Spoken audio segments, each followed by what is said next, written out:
Hi, I'm Stephen Ham from Archery Suppliers. Today I want to talk about Easton Archery and what happened to Easton. So I'm standing in my shop and behind me is literally a wall of arrows. Now when I started in archery there was one arrow manufacturer, Easton. It was all you could buy and the selection was minimal. You were lucky to get the spine you wanted and you were lucky to get the actual arrow you wanted. I can remember walking to archery stores and I needed like an 1816 and I was like, do you have any 1816s? And they were like, we've got an 1813 or we've got a 1913. The stock the stores held was very, very minimal. Now, 40 years later, there's a whole bunch of manufacturers out there in the marketplace and lots of different products. And I want to just discuss that.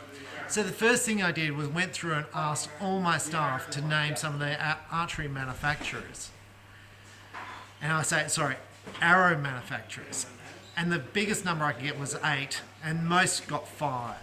The one thing which was very clear is Easton didn't come up as the number one arrow manufacturer anymore in the marketplace.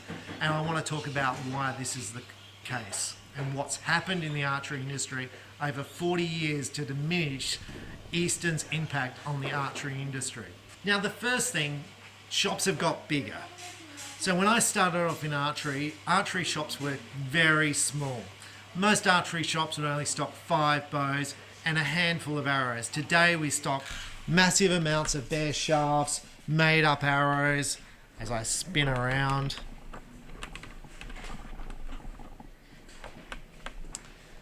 So massive amounts of shafts and many pre-made arrows. Back when I started, the archery shops would make their own arrows. And I used to make wooden arrows in my backyard for my dad's store. So we'd sit there on the weekends, dipping arrows and fletching them on the weekends. That's very different to today. Today it's all bulk and getting out volumes and specific arrows for specific needs. So I want to talk about what happened with Easton and why I think things have changed. Now, originally there was only Easton in the marketplace. They had a monopoly because aluminium was the arrow that people chose. There was also wood arrows, but aluminium was the arrow people chose for target archery and hunting. So basically, you had to be an Easton distributor or an Easton dealer. You had no choice. The margins were minimal, and basically there was only a handful of distributors given out. So going back in time, Easton had a distributor in Australia. Easton distributed arrows in Australia. They left Australia about in 1987, I'm going to say. And in doing so, they gave out a distributorship to every shop in Australia for Easton. Every archery shop except for my dad's. So Dad didn't want it. He's like, well, there's not much point in me having it because everyone else has got one. So there's very little impact in being a distributor if everyone else is a distributor, because then I'm not distributing anything. I'm just a dealer. So Dad didn't take one when Easton left. As a result, we, and when I say we, my mum's shop, Dad's shop, or my shop has never been an Easton distributor. Doesn't matter how much I've asked, doesn't matter how much money I throw at Easton, they are not interested because they have so many distributors in Australia at the moment. Now in the past, Easton wouldn't let you distribute other brands if you were stocking Easton. So there was, you're either Easton or you're not Easton. So back as it went back in before, my dad was a gold tip distributor, which is why he couldn't be the Easton distributor, because he was the gold tip distributor. So everyone else is Easton and Dad is gold tip. So then everyone who's an Easton distributor is like, well, I really want some gold tip shafts, but Easton wouldn't allow you to be an Easton distributor and be selling other brands. Now that's very much changed as the years have gone on, and I wanted to sort of discuss that. So the first thing that happened with the archery industry was carbon became big. It became a thing that really hit Easton hard because Easton was producing carbon arrows, but other manufacturers were allowed to produce carbon arrows. There was AFC, which was huge, Beeman, which was huge, and Easton brought Beeman to try and get rid of one of their competitors. But then there was other arrow manufacturers like Carbon Impact, Carbon Tech, I'm forgetting some of the others, who came into the industry and were like, okay, we're big, we offer a good product at a good price point. If you're a dealer, here's a product and we're going to offer you some margin in this product because you may not be an Easton distributor. And many dealers wanted that point of difference between the other shop. So if you're a shop in America, there might be 10 shops in your town. You were the carbon impact dealer. The other guy up the road was selling Easton, so you had a point of difference. So now you could promote that product up against Easton. And that was very successful. For me, I was the Carbon Tech distributor for Australia, and that was big for me. Then I became Gold Tip, which was huge for me. Then I became Victory, which was huge for me. And I added more brands, and just recently we've added Pandarus to that range. Now I'm just going to grab those out. Now what I think's happened is there's now a lot of choice and there's lots of price competition in the marketplace. Now as this has happened, Easton, I think from my perspective, is not in the marketplace anymore. And yes, they produce hunting arrows, and they produce economy arrows, and they produce expensive arrows, and they produce Olympic arrows, but I really don't see them competing, and we're going to just discuss how that happens. Okay, so behind me, these arrows come from Pandarus. These are a cheap, affordable target arrow. They retail for about $80. Easton do not have a product to compete against this product. When I say it's a high quality product, I've shown amazing scores of these arrows and they're $80 a dozen. There is nothing from Easton at this price point. And they're fully made with pins and points. Easton don't have that in the marketplace to the best of my knowledge. As a result, there's more and more of the customization done by the manufacturers. Easton, to my point, has not, the distributors, and they may make it, they have not had a product to compete with. And they're very much sat in their niche market and said we're going to have a high-end product at a high price point, and then that's where we're going to sort of sit at. But this has been very much dissolved because there's more and more shooters and professional shooters shooting different brands and having success and being sponsored and pulling away from the Easton brand. In fact, when I asked my staff about what brand is big, no one mentioned Easton first, which is a very telltale sign about Easton's brand dominance and how it's deteriorated over the years. Now behind me is all the traditional carbon arrows. They come pre-fletched with feathers, and these ones are Victory V-Forces. Now Victory produce arrows in 3 sizes, and when I say 3 sizes, the 246, the 204 and the 166, all of which are particularly popular for different archers based on price point and things. It makes life easy as a dealer. Easton probably has the same thing, but I don't know, I don't see it. And the distributors are not bringing them into Australia. I don't know what's happening in America. Can I talk about my point of view? This is an easy sale for a shop. It comes in, it's pre-done, it looks fancy, it looks good for the customers, it's a good price point, and they're very, very successful at what they do. Easton has kind of lost its way. They produce arrows and they produce a traditional carbon, but it might be the dealers, Easton dealers, are not bringing them in pre-packaged or competing against all these arrows in the market. Now, I'm just going to look at the Gold Tip. These are the Gold Tip traditional arrows. Look, they come in a package which looks like wood. So Gold Tip offer the traditional carbon and the normal carbon at a cheaper price point. So for traditional archers, they're offering 2 products. And you might say, well, Easton offer that. Again, I don't know this because the distributors are not promoting the product. So as a result, Easton's brand is becoming less and less, having less and less impact in the marketplace, because the more brands in the marketplace selling similar products at better prices is taking away the need for someone to buy an Easton product which is more expensive, which may not even be stocked. So in Australia, let's say my shop is the largest, I'm not bragging or anything, Easton is not in my shop. Like, I sell Easton, but I don't sell them pre-made because the dealers I buy off don't have them pre-made. As a result, it's a very small part of my sale, and then the archers who are buying off me, it's not even something they look at. Now, when it comes to specialised hunting arrows, the customer has heaps of choice today. And this wall is almost all empty because it's all been sold out, waiting for new stock to come in. But arrows like these are Victory VAPs. This is a specialised hunting arrow. It comes in a nice little package. Victory has so many options for the consumer.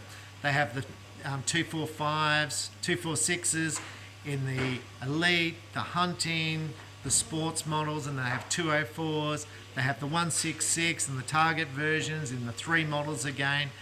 Now, so does Gold Tip. There are so many products in the marketplace fighting for dominance that really it's having a huge impact on the once Easton's majority of the market share. But what really happened was China came in with its own brands, and these are the Skylons. And these things are so affordable and so cheap that they just took the American product, which had high margins, to task. Now, these products may not be readily available yet in America, but I'm going to say they're coming because they are so desirable for archers and consumers to buy. The packaging is excellent, the product's excellent, and the pricing is amazing.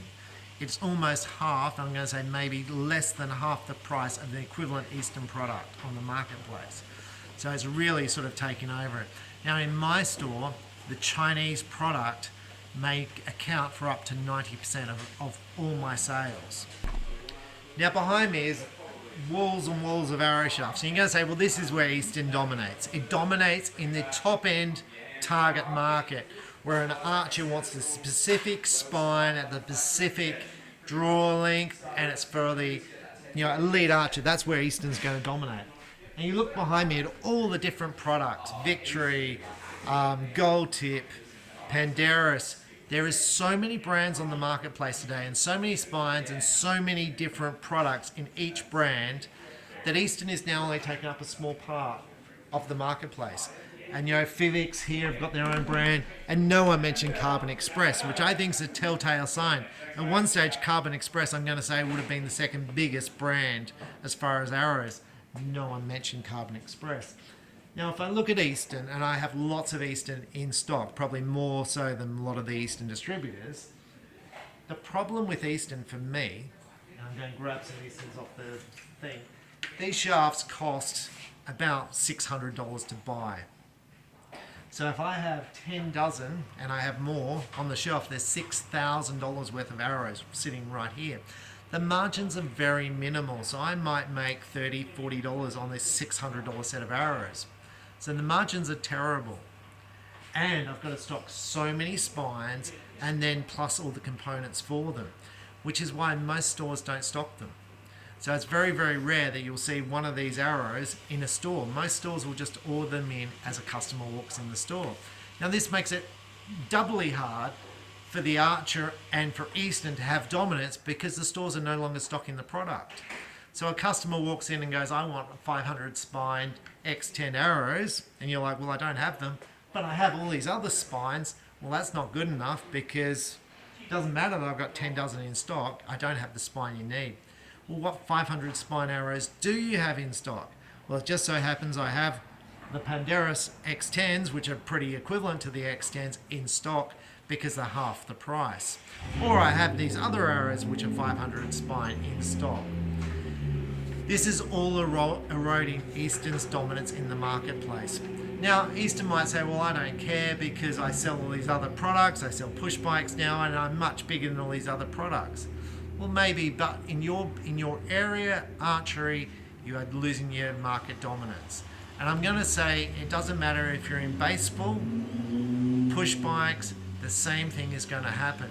You may be a premium product, but the more you get hit by your brands and the more you ignore your presence in the marketplace, the more your brand will diminish in its area. Now, I see on lots of forums, people say, well, what arrows are made in America? Especially Americans, because they want to buy American-made products. And Easton is the only brand left in America.